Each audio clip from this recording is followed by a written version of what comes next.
नमस्कार बच्चों, साधना चैनल में आप सबका स्वागत है। बच्चों, आज हम संस्कृत मंजूषा के पाठ 9 विचित्रम इदम जगत पाठ का अर्थ स्पष्ट कर रहे हैं। इस शीर्षक का अर्थ है कि यह संसार विचित्र है।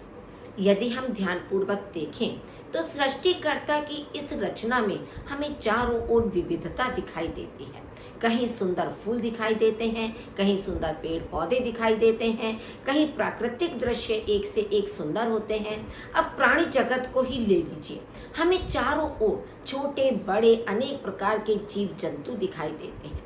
कुछ जीव जंतु पेड़ पर रहने वाले होते हैं तो कुछ पृथ्वी पर रहते हैं, कुछ पानी में रहते हैं, कुछ जंगल में रहते हैं तो कुछ मरुस्थल आदि में रहते हैं। हर जीव जंतु का स्वभाव अलग अलग होता है, हर जीव जंतु का खान पान अलग होता है। प्रकृति के संतुलन को बनाए रखने के लिए ईश्वर ने कुछ मांसाहारी जीवों का भी निर्माण किया है। जैसे आप देखते हैं कि बड़ी मछली छोटी मछली को खा लेती है, मोर सांप को खा लेता है। यदि ऐसा स्वभाव न हो तो पृथ्वी पर चारों ओर जीव जंतु ही जीव जंतु दिखाई दें, मनुष्य के रहने के लिए कहीं भी कोई जगह दिखाई नहीं देगी। तो इसलिए इस पाठ का उद्देश्य इस प्राणी जगत की विचित्रता और पर्यावरण के संरक्षण के महत्व की ओर जागरूकता उत्पन्न करना है। इस पाठ का अर्थ देखने का प्रयास करें। विशालम इदम जगत विचित्रम च, यह संसार विशाल और विचित्र है। मानवात् मृते विविधः प्राणिनः अत्र निवसन्ति, मनुष्य के अलावा अनेक प्रकार के प्राणी यहाँ निवास करते हैं। यम विविधता इदम जगत रम्यम करोति, यह विविधता इस जन संसार को सुंदर बनाती है। यदि भवान कदाचित जंतुशालां गच्छेत् तर्हि जंतूनां विचित्रतां प्रत्यक्षम अनुभविष्यति। यदि आप कभी जंतुशाला यानी कि चिड़ियाघर जाएं तो जंतुओं की विचित्रता प्रत्यक्ष रूप से अनुभव करेंगे। क्वचित सौम्याः पक्षिणः कूजन्ति, क्वचित भयावह पशवः गर्जन्ति। कहीं सौम्य पक्षी कूकते हैं तो कहीं भयानक पशु गर्जना करते हैं। क्वचित रमणीयः शुकः सारिकाः मयूराश्च चित्तं हरन्ति, कहीं सुंदर तोते मैना और मोर मन को हर लेते हैं या मन को अपनी ओर आकर्षित करते हैं। क्वचित हिंसकः सिंहः चित्रकः व्याघ्रः च भयम उत्पादयन्ति, कहीं हिंसक सिंह चीते और बाघ भय को उत्पन्न करते हैं या डर उत्पन्न करते हैं। अपि च केचित् जन्तवः ह्रस्व आकारः केचित् विशालकायः, और तो और कुछ जंतु छोटे आकार वाले, ह्रस्व कहते हैं छोटे, कुछ जंतु छोटे आकार वाले तो कुछ विशाल शरीर वाले होते हैं। केचित् जलवासिनः केचित् स्थलवासिनः केचित् च वृक्षवासिनः सन्ति, कुछ जल में रहने वाले होते हैं, कुछ पृथ्वी पर रहने वाले और कुछ वृक्षों पर रहने वाले होते हैं। केचित् मांसाहारिणः केचित् च शक्ष्मभोजिनः सन्ति, कुछ मांसाहारी यानी मांस को खाने वाले होते हैं और कुछ घास फूस खाने वाले होते हैं। शष्प कहते हैं घास फूस को, कि कुछ घास फूस खाने वाले होते हैं।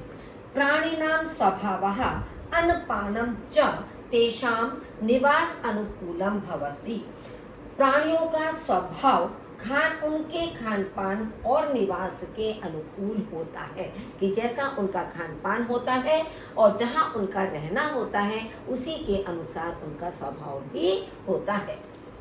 केचित् जीवः सघनेषु वनेषु वस्तुं इच्छन्ति, कुछ जीव सघन वनों में रहने की इच्छा करते हैं या उनमें रहना चाहते हैं।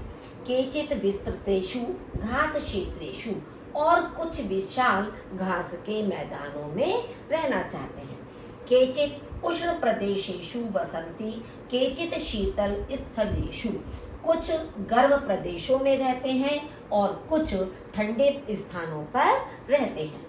यदि भवान उत्तर दक्षिण ध्रुव प्रदेशयोः हिम प्रदेशेभ्यः उष्ण प्रदेशान् प्रति गच्छेत् तर्हि अस्याः सृष्टेः विविधता स्पष्टतरा भविष्यति। यदि आप उत्तर दक्षिण ध्रुव प्रदेशों के ठंडे प्रदेशों से गर्म प्रदेशों की ओर जाएं तो इस सृष्टि की विविधता स्पष्ट रूप से दिखाई देगी या स्पष्ट हो जाएगी। न केवलम पशूनां पक्षिणां परम पादपानां वृक्षाणां कुसुमानां च अपि वैभवं वैचित्र्यं च दृष्टिपथम आगमिष्यति। न केवल पशुओं और पक्षियों का अपितु पौधों का, वृक्षों का और फूलों का भी वैभव और विचित्रता दिखाई देगी या चारों ओर दृष्टिगोचर होती है। पृथिव्याः भागद्वयं जलम अस्ति। पृथ्वी का दो भाग जल है।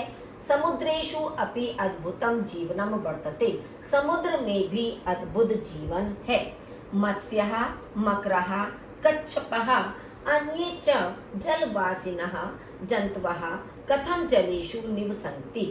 मछलियाँ, मगरमच्छ, कछुए और अन्य जल में रहने वाले जंतु किस प्रकार जल में निवास करते हैं।